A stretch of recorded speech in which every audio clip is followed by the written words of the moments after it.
It's Kelly Lynn and Jenna, and we want to welcome you to That Granby Life. That Granby Life is a new show hosted by me, Kelly Lynn, and me, Jenna. The Granby Life is a new show about artists, musicians, and crafters, and much more. Jenna, what are you doing? I'm dancing. Why? Because that's what today's show's about. That's right, Jenna. Our guest today will be talking to us about two very different types of square dancing and Zumba dancing. Isn't Zumba just exercise? It's dance exercise. It's based on many types of Latin American dances, such as the salsa, the cha-cha, and hip-hop. My favorite's the tango.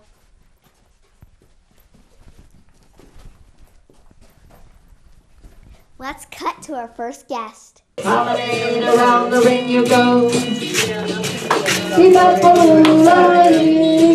my baby doll, my baby doll, my baby doll. Head square through four, hands around you go. Do say do. Step away, swing through. Boys, let other girls. What's your name and how long have you lived in Granby? My name is Gloria Vivier, and I've lived in Granby for 42 years. And that's probably a little older than you are. Yeah. I understand you have a square dancing club. So how long have you been doing that? We have had our square dancing club, with the name of it is the Granby Valley Twirlers, and actually we're celebrating our 25th year of dancing as a club this year. How long have you been doing it?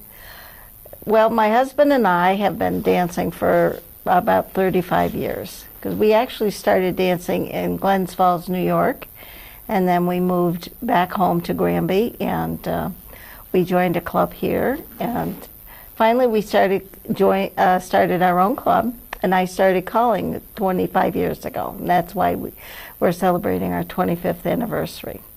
What made you interested in square dancing? Well, I think it's a really neat way to meet people. It's very social, and you get to meet all different kinds of people, and you go a lot of places. You can dance anywhere in the United States, but it actually is just because it's a social activity, and we like meeting a lot of people. Can you tell me a little about the history of square dancing? Well, square dancing was a combination of a lot of different kinds of dancing. When people moved to the United States, they came from a lot of different countries, from Canada and Europe, and everybody brought their own dance with them. And when they got to this country, they kind of all melded together and they came up with square dancing. And it actually started in the 50s when they started really getting together and dancing and unifying it. So that's kind of where it came from, though. It came from a lot of different countries and their type of dancing, and they joined it all together and they threw it up in the air and they came down and it was all square dancing. How many people are in your square dancing club and what times do you have it at? Actually, right now we have approximately 55 people in our club. Of course, they're not all here tonight. Some of them come on Sunday nights, some come on Wednesday nights, and some just come to our club dance. We have the second Saturday of the month, we have a club dance at the First Church in Ludlow. So we have, people come for lessons if they're working, and they come on Sunday nights because it's their day off. If you live in the area, they come on the place that it's most convenient for them to join us. Where can people contact you about more information about square dancing? Well, you can always call me up because I live right in Granby, and I can give you my phone number. It's 413-467-3352. And I'd love to share any information that I can with anybody who would like to call me. I also am on the computer, and if you go to Granby Valley Twirlers, you can usually reach me on the computer in that way. Did you do any kind of dancing before square dancing? Oh yes, we do ballroom dancing, And we tried line dancing, and what were some of the other dances we tried to do? Contra dancing. We've done a lot of different types of dancing with couples or with, just by ourselves as a couple or with groups of people. So that's kind of what we did. Which was quite a long time ago, really. But I did tap and ballet also when I was your age. Thank you very much for coming and seeing us this evening. And I hope that you've got some nice information on your recording and that we look forward to seeing it on Cable 15. Thank you. Thank you.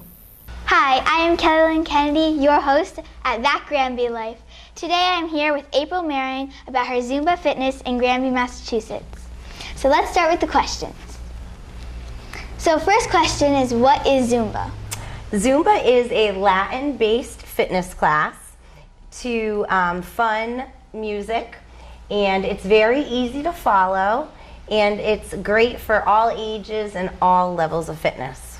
What type of dances do you do? We do dances like merengue, salsa, cumbia, reggaeton. We also do some hip hop and belly dancing. Do you play any certain kind of music? We play all different genres from around the world. Can you show us a few dances? Oh, sure. Want to dance? Then you're going to have to get up too. Okay, so this is called a Zumba shuffle. So what you're going to do is you're going to go single, single, double, single, single, double. Pretty easy. And then we just keep doing that over and over.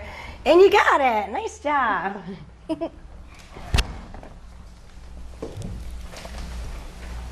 For more information, where should we contact you? So you can come right into the studio, or you can go to aprilmarion.zumba.com, and you can also find us on Facebook. And we also have different types of fitness classes, not just Zumba. So we do weight training, strength training, boot camp classes, cardio kickboxing. We also have birthday parties, glow birthday parties for kids, and all different levels of fitness. How many people do you have a class? We usually have anywhere between 5 and 10 people, so our classes are small and they're very comforting and welcoming. That's it for That Granby Life. See you next time. Thank you for watching. That's it for That Granby Life with Jenna and Kelly Lynn. After all those dancing interviews, I want to dance too. 1, 2, 1, 2, 1, 2, 1, 2. I hope you learned something.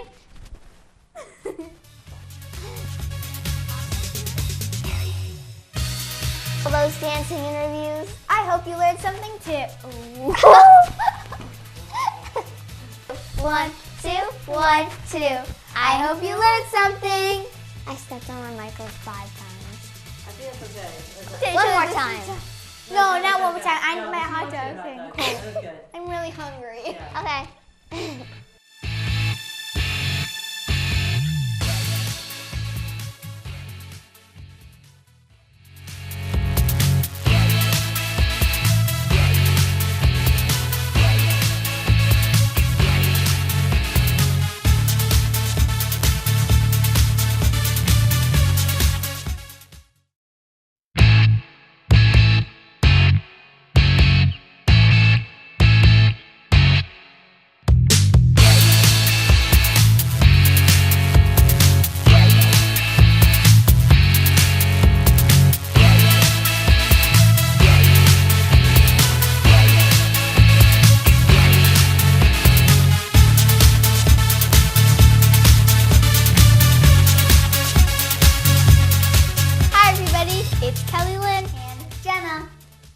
To welcome you to That Granby Life. In today's episode, we will be going to a resident soap maker, Jen Silva, and other crafters that live in Granby. When was soap invented? I think it dates back to when Babylonians used it in 2800 BC. But what about before that? I think ancient Egyptians used plant and animal oils to make a soap-like substance. But what about before that? I guess people were just plain dirty. I'm sure glad we weren't alive then. Yeah, the world must have smelled terrible. Let's get over to our resident soap maker's house quick. Hi, I am here with Jen Silva for That Granby Life. Today we're going to be asking her questions about her soap making. So when did you first come interested in soap making? I first became interested in soap making almost 10 years ago. I had just had Arwen, and I wasn't working, and it was Christmas time, and I needed gifts for my family. So I said, what can I do that's relatively inexpensive, but is nice and heartfelt? So I went online and I looked up a couple things, and I started my first one with what they call melt and pour. How many different types of soaps do you make? I make about 15 different scents. Yeah. I make 2 different types of soap. I make one that is olive oil based, and I make one that is goat milk based. Can you show me how to make soap? I actually can't show you how to make soap just because we don't have the time. It takes about 2 hours from start to finish to make a batch of soap, but I can show you how and what ingredients go into it. Okay. Okay? Thing that you have is lye, sodium hydroxide, and that actually is what's going to create the soap. So to make soap, you need lye.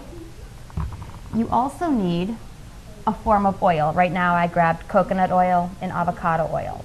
This is what will mix with the lye, and it'll form a chemical reaction that's called saponification, and that ends up your finished product. You do need a liquid involved, and you can use any liquid you want. So, for instance, this is one of my favorite soaps, and this is a peppermint mocha swirl. It's brown because the liquid that I used was actually coffee. I'm drinking coffee. I live for coffee. But you can use water, you can use milk, you can use goat milk, you can use coffee, you can use wine, you can use beer, you can use any liquid to make a soap. That's so cool. And once you do that, and the hard part is with the lye, because lye is very caustic substance, so it can actually burn you. So you have to very carefully pour it into the water, and it will actually cause water to boil. And then you have to let it cool down, which is where it takes such a long time, because you want your oils and your lye mixture to be about the same temperature in order to get a good mixture. This right here, good old-fashioned stick blender, would be your best friend if you're making soap. By hand, you need to mix until trace, and trace can be as thin as a cake batter or as thick as a pudding. If you had to stir it by hand, it could increase that time by about an hour, hour and a half. This cuts it down to about 10 minutes of mixing. And then you have your scenting oils. You can use a fragrance oil, you can use an essential oil. I try to use essential oils in whatever I make, just because I try to keep them all natural. But it depends on what scent you're going for. You just can't get some scents in essential oils. But that process pretty much rings through for all soap. What's next for you in the world of soap making?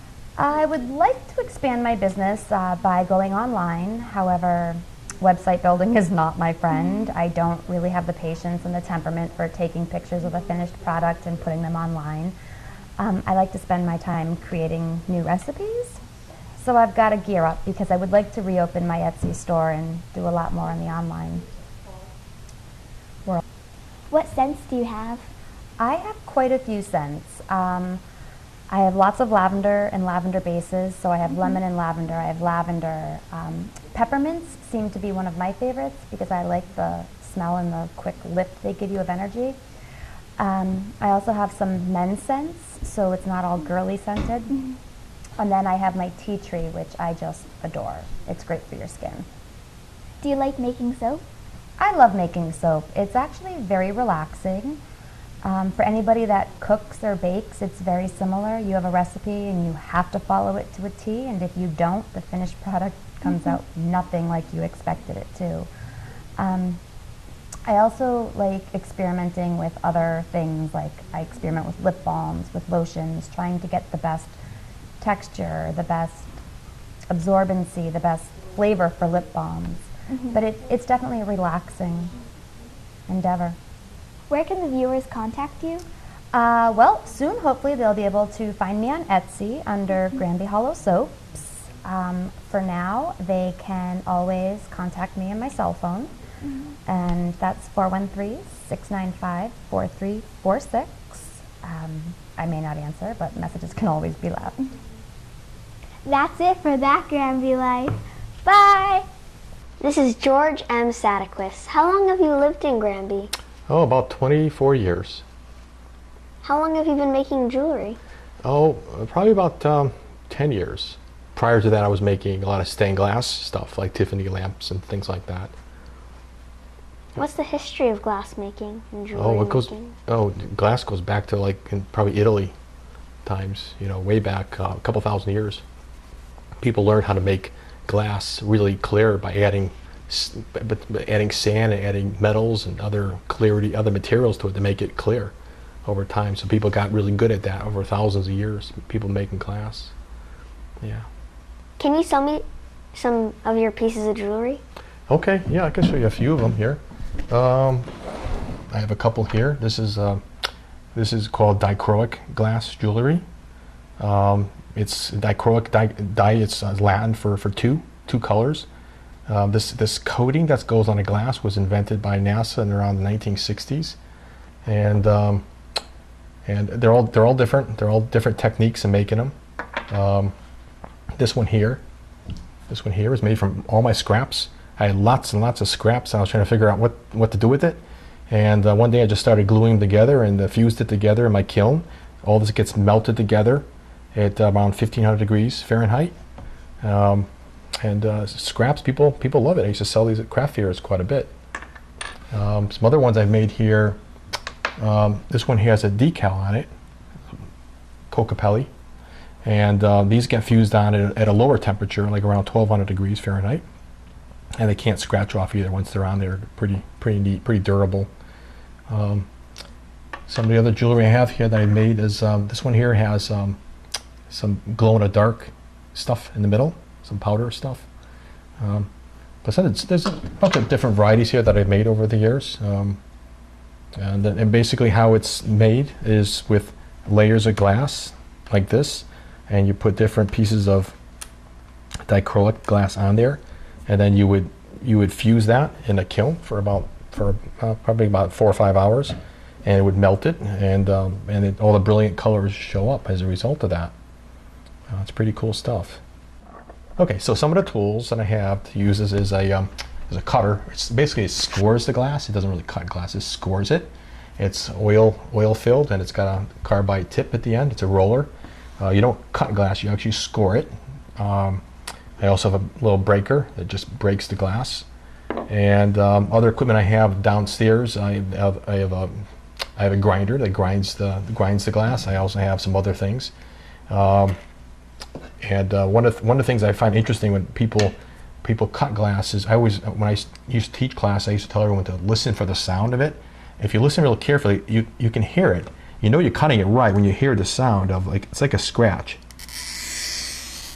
You know that's a good sound. And sometimes when students are learning to cut stuff, they're going and they don't hear any sound, and that's bad. And when you do that, it's really simple to break glass when you do that.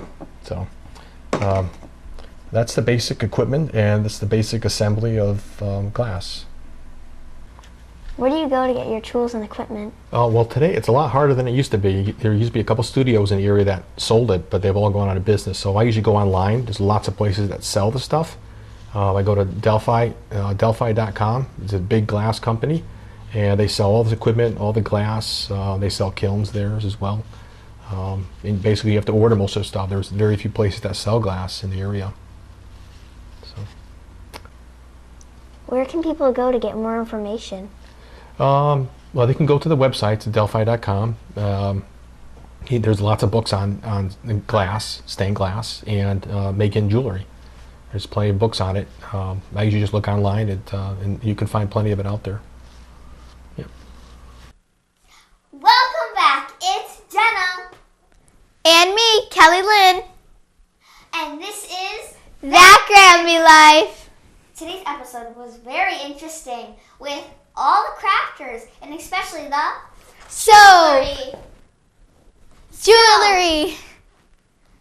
I guess we both love soap and jewelry. Yeah, and the crafters are very interesting, and they look right in our backyard in Granby. And Granby is getting cleaner and prettier, one person at a time. And I mean, what's there not to like? And that's it for that Granby Life. We hope you learned something. Take like 4 or 3 or something, Alex. Welcome. That Granby Life. But that part No, is too loud. that, wait, are we allowed to like yell? Hi everybody, it's Kelly. And this is how you do it. Hi everybody, it's the North. Hey everybody, Trump's doing it. That's too louder. Hey everybody, let's get to our Resident Filmmaker's house quick. when was so Okay. but what about before that? Oopsie. First question is, what? We don't know him that well yet. He could be mad. Alex, we hear you. We know you can hear us too. Yeah, we know. Redo it. Okay. You guys ready? Dun, Ready? No, I'm not ready. Remember to hold out the blank part. Okay. Ready? 1, 2, Wait. 3. Wait. Okay. Okay. 1, 2. Oh, don't you?